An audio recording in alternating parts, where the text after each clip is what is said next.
The Shirakai Hive was feared across many planets.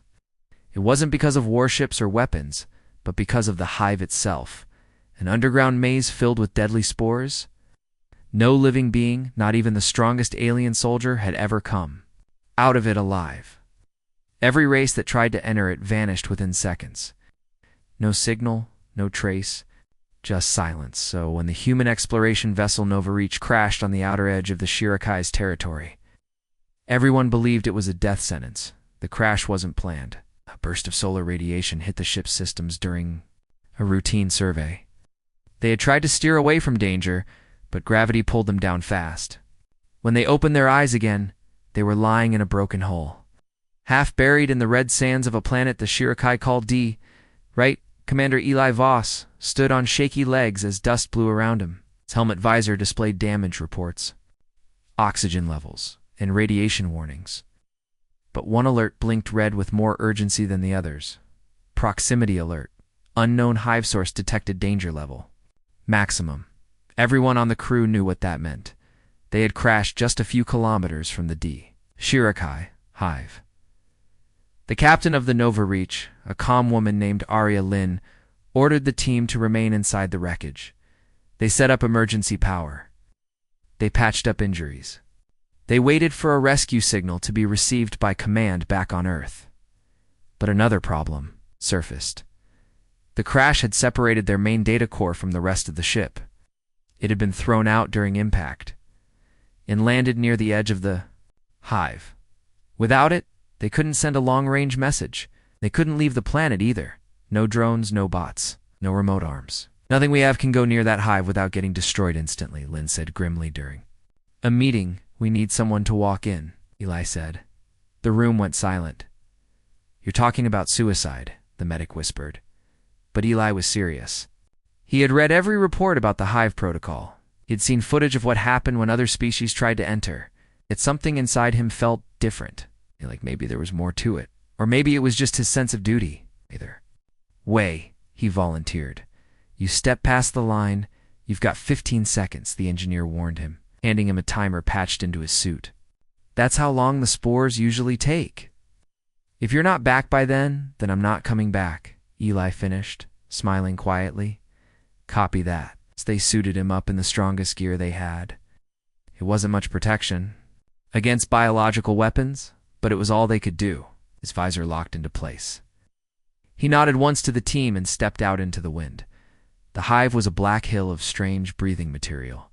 It wasn't made of rock or metal. It pulsed, slowly, like a heart.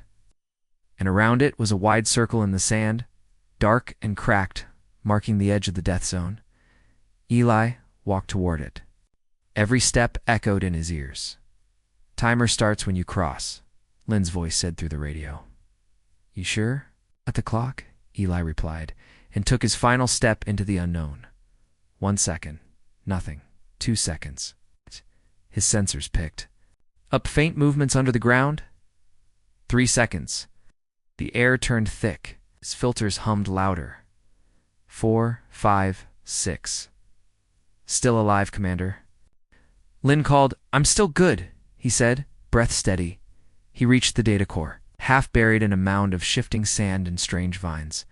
As he grabbed it, something moved beneath his feet. The ground opened like a mouth and he fell. Eli hit the ground hard. His visor cracked slightly. Ow. Everything was dark and quiet. His suit was still running, but the signal was gone. No voice from Lin, no outside connection. Then, light soft blue lines glowed along the tunnel walls. The air was heavy but breathable, and it was strangely warm. He stood up slowly, data core in one hand. Shapes moved in the shadows. He turned and saw them Shirakai, tall, thin creatures with insect-like legs and glowing eyes. Their bodies shimmered like crystal shells, but they didn't attack. They just watched. Eli didn't move. He didn't raise a weapon, just breathed. The Shiraki stepped back, clearing a path for him. An hour later, it's back at the crash site. The crew stood in silence. The timer had passed the 15-second mark long ago. Eli was gone, lost. They had started mourning already, setting up a tribute when a voice called out. Open the gate. The crew froze. They looked up and saw a figure walking across the sand, limping slightly. His suit was dusty, cracked but intact. In one hand was the data core, in the other a small crystal glowing with soft violet light. Commander Eli Voss was alive. They ran to him, stunned, shouting his name. He dropped to one knee and looked up, eyes wide with something they couldn't quite name: shock, wonder, or maybe understanding.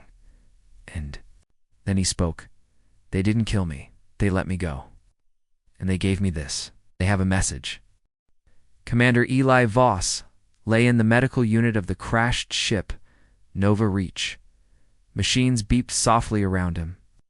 His breathing was slow but steady.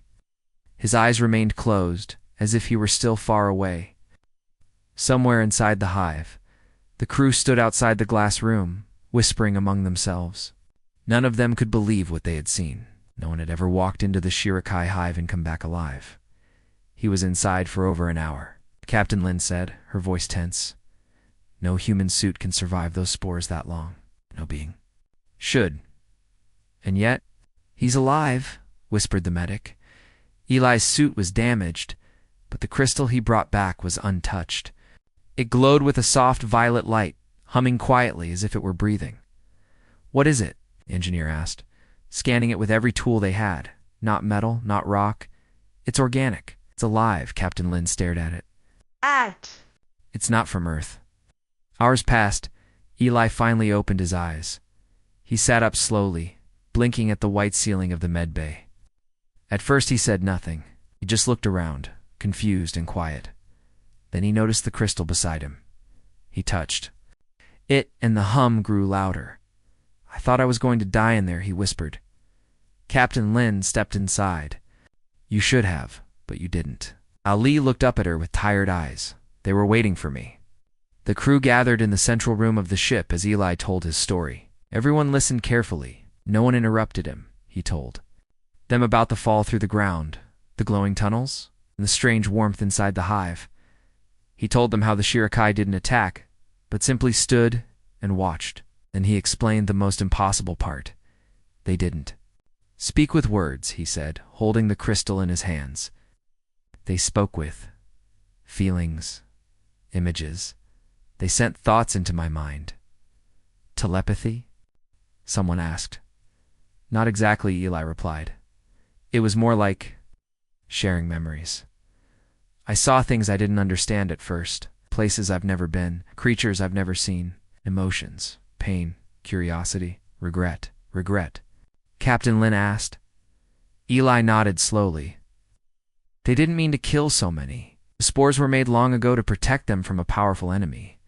But over time, the spores became too strong. They couldn't turn them off." The crew went silent. "They've been alone for centuries," Eli continued.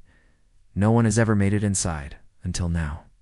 Later that evening, the crew sat around the table, staring at the crystal as it pulsed slowly. It was hard to believe. It held the thoughts of an entire alien species. The idea felt too big, too strange. So, ... what do they want?" asked the navigator. Eli looked at the crystal. "They want to understand us, and they want us to understand them. They're tired of being feared." Captain Lin leaned forward. "We don't have the tools to study this kind of thing. We need specialists, linguists, scientists, diplomatic officers. We need to get off this planet first," Eli said. "Agreed," Lin replied. "But if what you're saying is true, then this isn't just a message. This is first contact. It's not just with a species, but with something much bigger." By the next day, the engineers had fixed part of the communication system. It was just enough to send a short burst message to Earth Command. Captain Lin sent a high-priority signal. Emergency. First contact with Shirakai Hive P signal acquired request immediate extraction and research team. Then they waited. 2 days later, the reply came. Extraction ship en route. Arrival in 6 days. Maintain contact if possible. Secure the artifact. God. But things were not calm. On the third night after Eli's return, something strange happened. The crystal began to glow brighter. It floated slowly above the table, spinning in place. A soft hum filled the room. Then the lights flickered. Eli stepped forward. They're trying to speak again. Everyone stared as the crystal projected shapes in the air, moving pictures made of light. They saw the image of Earth, spinning in space. Then they saw flashes of war, destruction, and fire. A wave of unease passed through the crew. Then the images changed. They saw hands reaching out, plants growing, cities lit by peace. The message was simple. Choice. The crystal dimmed again. Eli exhaled. They're showing us that we choose what kind of future we want.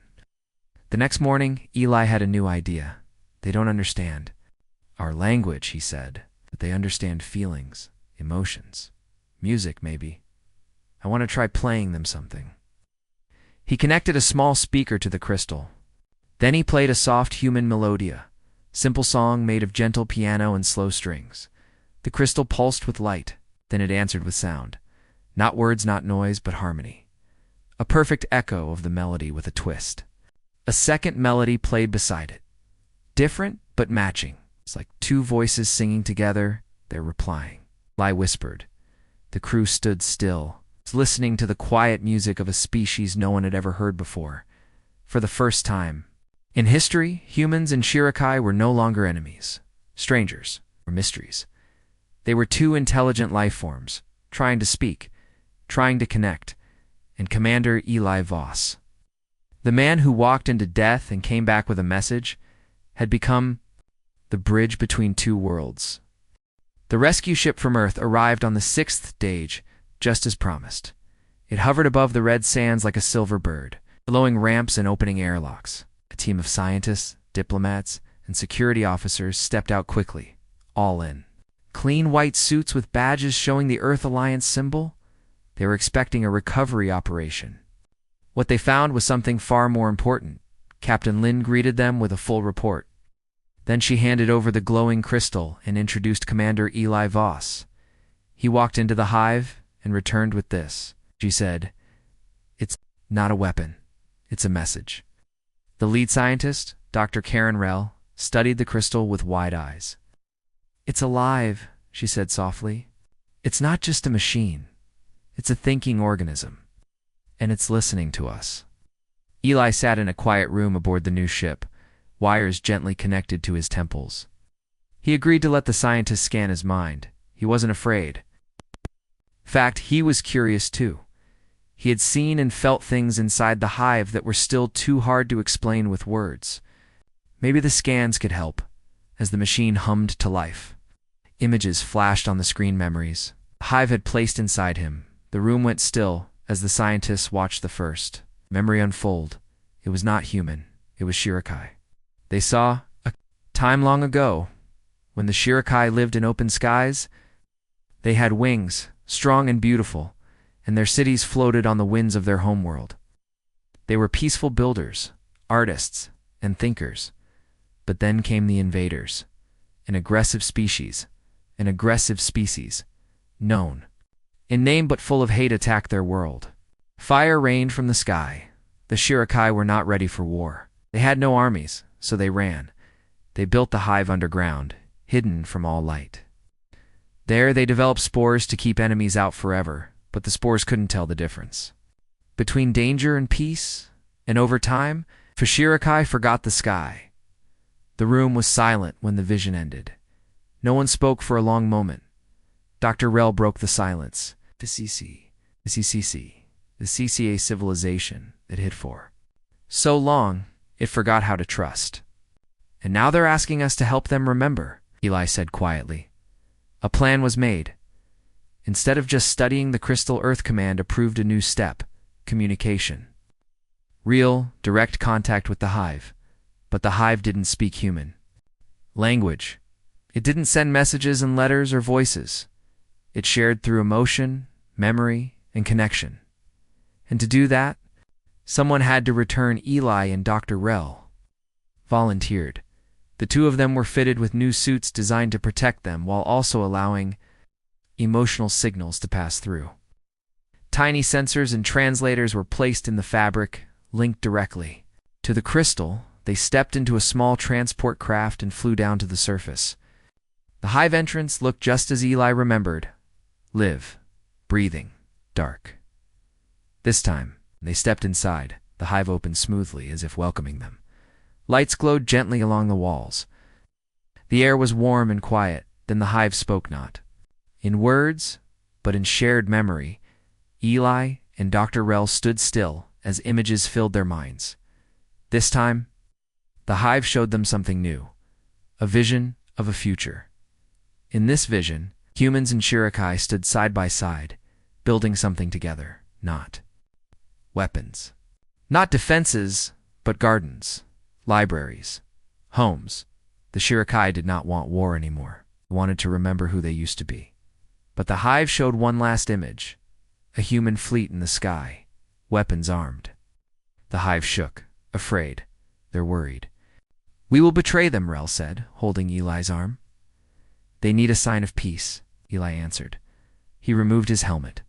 Gasps came from the watching humans through remote monitors, but Eli stood still, barefaced in the hive. The spores didn't attack. The air didn't burn. Instead, the hive glowed brighter. They've changed the spores, Rel said, amazed. They made them safe. For us, it was a gift, a promise. Back on the ship, the world watched the broadcast in awe. For the first time in human history, an alien hive once feared across the galaxy was now reaching out with trust, and humanity had answered, not with force, but with feeling. Over the next few days, something incredible happened. The hive began to send more crystals. Each one was different. One played music. One showed dreams. One gave the memory of the sky. Scientists called them hive memories. They were gifts filled with knowledge, emotion, and stories, and people across Earth began to listen. Eli became known across the stars not as a hero of war, but as a messenger of peace. But he didn't seek fame. He only wanted one thing. I want to help them see the sky again, he told Rel one day. We will, she smiled. Together. The Earth's Alliance named the mission project Brija, peaceful connection between humans and the Shirikai hive. The goal was not just communication, but cooperation. Commander Eli Voss and Dr. Karen Rel were placed in charge of the first joint team made up of human researchers and a few Shirikai volunteers. It was the first time in history that two species who had once feared each other were now trying to build something together. The neutral space station, Horizon Arc, floated high. Above the planet tree, it was rebuilt and redesigned to host both species. Half of it was made of human metal and lights. The other half used hive-grown materials, living walls that pulsed gently and shared warmth without heat. Everything had to be balanced, even the air. One of the first Shirikai to join the mission was named Kathira. Unlike most Shirikai, Kathira was curious about the stars. She had spent her youth wandering the outer tunnels of the hive, staring up through cracks in the stone, wondering what else was out there. Now, she stood face to face with humans. And instead of fear, she felt hope. Eli met her in the shared garden on the station. She stood still, tall and quiet, her glowing eyes watching the green plants growing from the hive soil. These plants, they're earth seeds, Eli explained. We planted them with hive nutrients. They're growing faster than normal. Kathira placed one long hand on a leaf. Your world grows life. Even in our soil, that is powerful. Maybe we're better together than we thought, Eli smiled. The crew of Horizon Arc faced many challenges. Some humans were afraid the hive would turn on them.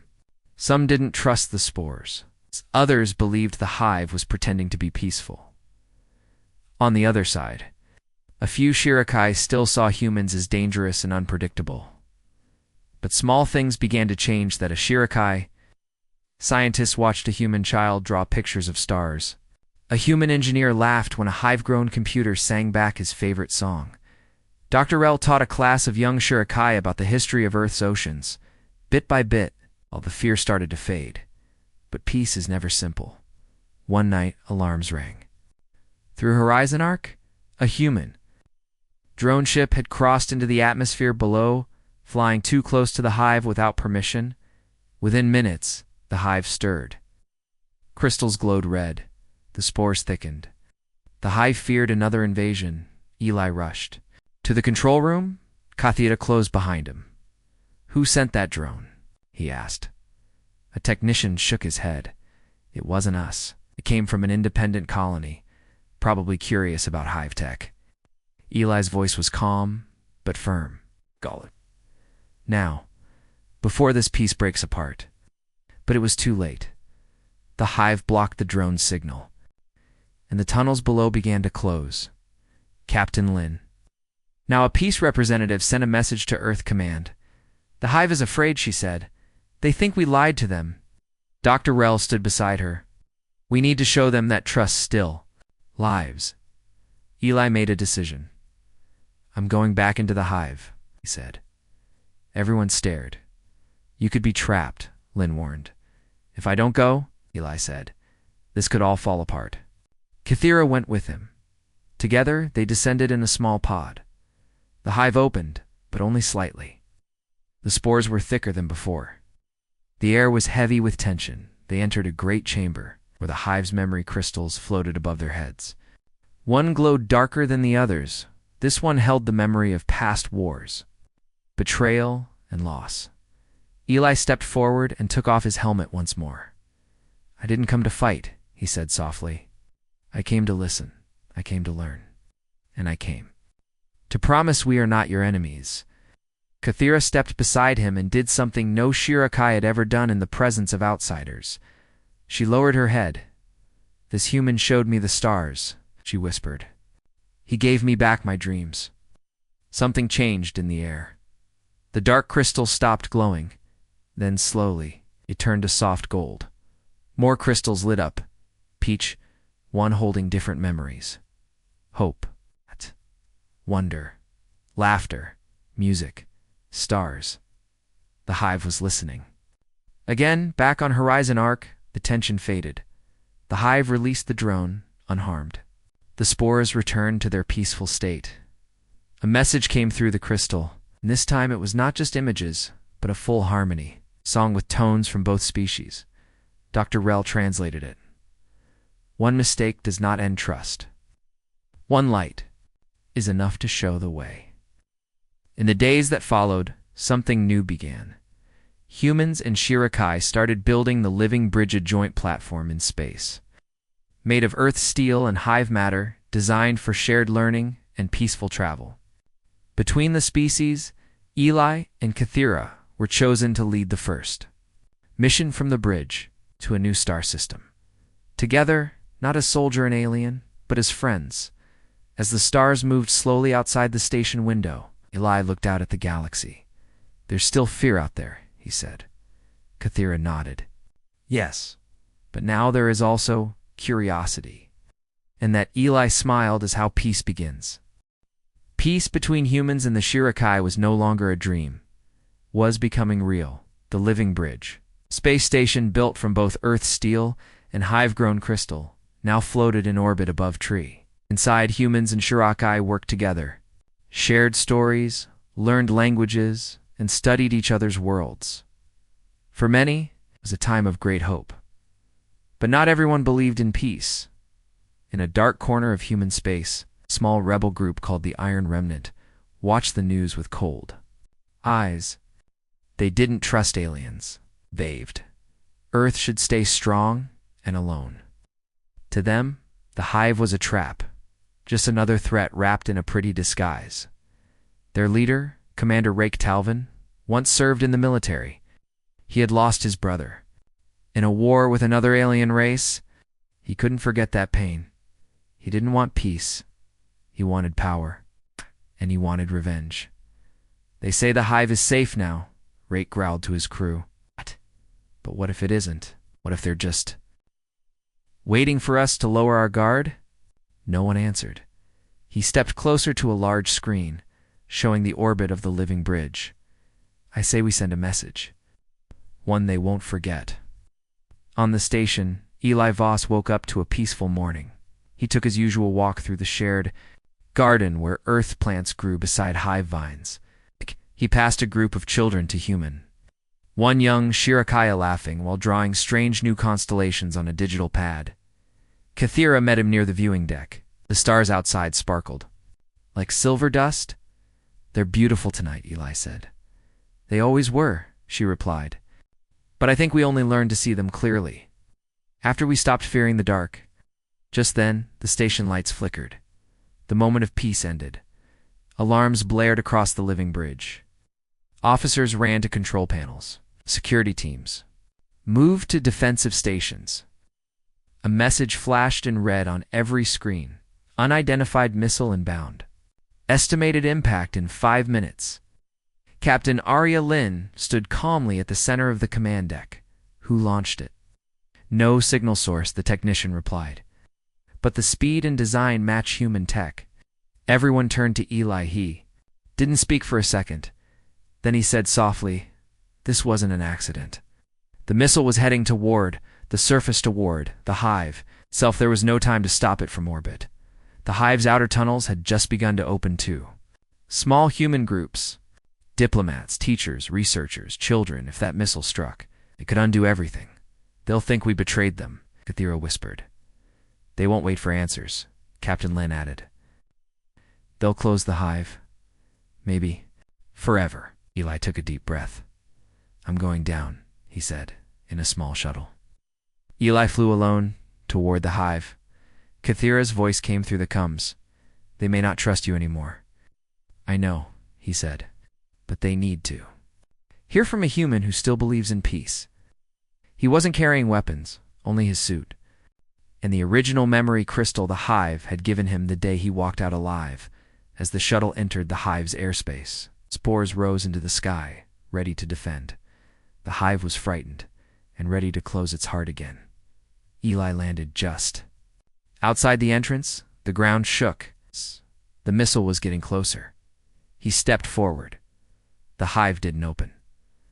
Not yet. He knelt down, placed the crystal on the ground, and touched it. Listen to me, he said. This wasn't us. Who we are? I know you're afraid. But don't shut us out, please. For a moment only, silence. Then, a soft vibration. The crystal lit up. A small opening formed in the Hive wall. Eli entered, deep inside the Hive chamber. The crystals were flashing, fast, confused, uncertain. A shadow moved across the wall. Was the Hive speaker a being made of living light and memory? Eli stood before it, heart pounding. They sent a weapon, the speaker said in a voice made of many echoes. Yes, Eli said, but not all of us. A small group. They fear you. Fear leads to endings. It doesn't have to, Eli said. Fear can also lead to understanding. That's why I'm here. The speaker paused, then reached out. The memory crystal rose between them. A new vision filled the air. The missile. But then, a choice. A single command could reroute the Hive's defense system, not to fight, but to block the missile with its outer shell. But the Hive would have to trust Eli completely. Do you believe we still want peace? The speaker asked. Eli's voice was steady. Yes, I always did. In orbit, the missile dropped lower, fire trailing behind it. On the living bridge, Kathira closed her eyes. Then light filled the sky. The Hive's outer walls lifted high above the surface, forming a giant shield. The missile struck the barrier and exploded far above the tunnels. No one was hurt. The Hive had chosen peace. Back on the surface, Eli watched as the dust settled. The Hive speaker spoke again. You walked into death once, and now saved our life. I only gave you what you gave me, Eli replied. A second chance. That night, Earth Command sent a message across the galaxy, promising to find those responsible for the attack and hold them accountable. The Shirakai replied with one message. Trust is broken easily, but it can still be rebuilt. And they left the Hive doors open. In the garden of the living bridge, Kathira stood with Eli once more. Do you think there will be more attacks? She asked. Maybe, he said. But every time someone tries to break us apart, we'll just build the bridge again. Stronger. She tilted her head. Why do humans keep hoping, even after pain? He smiled, because hope is the one thing we can always carry, even through the darkest places. 3 months had passed since the missile incident. The Hive and the humans had grown closer than ever before. The living bridge now served as more than just a station. It had become a symbol across the galaxy, not just of peace, but of understanding. For the first time in history, 2 species that once feared each other now walked the same halls, shared the same food, and built the same dreams. But one goal remained, unfinished. The Scifi still hadn't returned to the surface world. They lived deep below, inside tunnels and chambers, hiding from the sky they had long forgotten. Even with peace, the Hive hadn't moved. They still feared the open air and the stars above. Commander Eli Voss wanted to change that. He stood on the balcony of the observation deck, looking down at the Hive from orbit. Kathira joined him. Her crystal blue eyes were thoughtful. "You've been quiet," she said softly. "I've been thinking," he replied. "About what's next. You've already done more than anyone expected." "Not enough," Eli said. "You helped us. You opened your home. You trusted us. Now, it's time we help you take the next step." She tilted her head. "What step?" "Come back to the surface," he said. "See the sky again?" The Hive had not seen daylight in hundreds of years. When the idea was shared, the Scifi elders hesitated. They remembered the invasion, the fire, the fear. The sky was still a symbol of loss to many, but some among them, especially the younger ones, were ready. They had read Earth books, learned Earth music, and dreamed of standing on grass. Kathira spoke to her people with calm strength. "We have listened long enough," she said. "Now we must also be heard, not from below, but from above." After long debate, the Hive agreed the return would begin. A great ceremony was planned. On the edge of the Hive, Earth engineers and Hive builders worked together to open a massive chamber to the sky. The walls slowly peeled back like flower petals. Light touched the Hive's inner shell for the first time in centuries, and for the first time, a group of Scifi stepped into the sunlight. They didn't burn. They didn't panic. They looked up and saw a blue sky filled with clouds, birds, and light. Some trembled, others cried, and one young Scifi simply said, "It's beautiful." News spread across both worlds, from Mars to the moons of Jupiter, from the floating Hive cities to Earth's biggest cities. Everyone watched the footage, insect-like aliens walking carefully under the sun, led by a human in a simple uniform. Smiling beside them, children waved from screens, artists painted murals, poets wrote about the day. Hive returned to the sky. But the most powerful moment came days later. The Scifi had sent a new crystal, a large one. It's filled with many voices and memories to Earth's Cultural Council. It was placed in a quiet room in New Geneva, the center of Earth diplomacy. When it was activated, it didn't show warnings or war. It played music. The melody was unlike anything heard before. Part human, part Hive. Soft, emotional. It carried both sadness and joy. Then came the message. "We saw fear. You showed kindness. We were hidden. You walked into the dark. Now we offer light. Together we remember." The message was sent to every major planet and space colony. The galaxy listened, and the galaxy remembered. Eli Voss was offered medals, honors, even a seat on the Earth Council. He refused. He didn't want a title. He wanted to keep walking between worlds, between people, between species. So he stayed on the living bridge, teaching new diplomats how to listen before they speak, how to feel before they fear. Dr. Karen Rell became head of the Hive Studies Institute. She traveled between the Hive and Earth, collecting new crystals, translating songs, and even helping some Scifi learn to speak in human languages. And Kathira took her first steps on Earth. She wore a simple robe, covered her glowing skin, and walked through the forests of northern Europe. Children followed her, curious and amazed. She picked flowers, tasted real rain, and looked up at the moon. On the second night of her visit, she gave a short speech. She said only 4 words. The stars are home. People clapped, some cried, and somewhere, high above the planet, Eli Voss smiled. Years later, no one remembered the name of the rebel group that launched the missile. But every child in school knew the story of the human who walked into the Hive and came back with a message that changed. Everything not through force, not through power, but through understanding. The message was simple. We are different. We are not enemies. We are strangers. But we can still be friends. And on the 100th day after the Hive first opened to the sky, a new light shone in space. The first joint starship built by both human hands and Hive. Materials launched toward an unexplored system. Its name was written in 2 languages. In English, it read Hope Walker. Aboard it were humans, Shirakai, and memories. They weren't looking for war. They were looking for new bridges.